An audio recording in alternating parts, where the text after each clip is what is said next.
Hey guys, so I'm going to show y'all real quick. We have the Eco 150 right here, and which has been one of our workhorses for top dressing. But I do have issues with it when it's acting up. I'm going to show you one that we run into now twice with it, and it's kind of a pricey repair depending on how you look at it. But let me flip this around and I'll show y'all. Alright, so if you can see, look at the two tires. The tire on our left is kind of kicked out a little bit.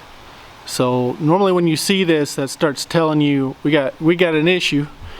And we saw that, but before we could do anything about it, our guys that called said that the chain popped off.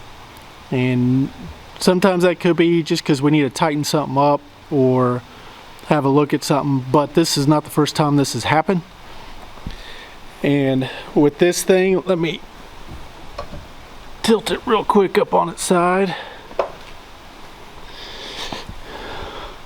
Right in here we have a broken axle, and now it's easy to say that maybe they're putting too much weight in there.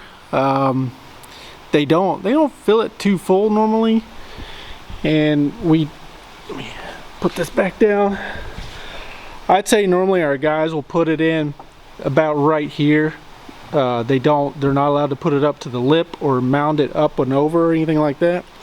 And we do use a fine compost, so it doesn't weigh as much as sandy loam or sand or anything like that. So it's not terribly heavy.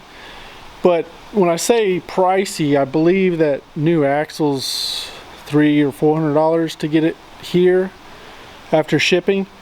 Sounds expensive, but I have to remember that in the last 12 months we have done hundreds of yards of compost through this machine.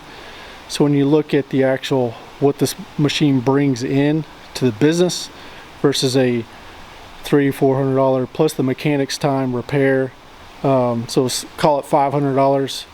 It's not that bad. It's just the parts do come. I believe they're actually shipped from Canada, but so it can take a little while to get here. We'll see. We've got to order it, so we'll see how it is with COVID getting it down here from Canada. I don't know how they're stocked or how their factories have been operating, so we'll keep an update on that. But this is probably the main repair we've dealt with now twice, and obviously puts the machine down, takes it out of service for a while till we get that part. We will attempt to repair this and get it back out and running. If you have any questions, just leave it in the comments below and we'll get you taken care of. Thanks a lot.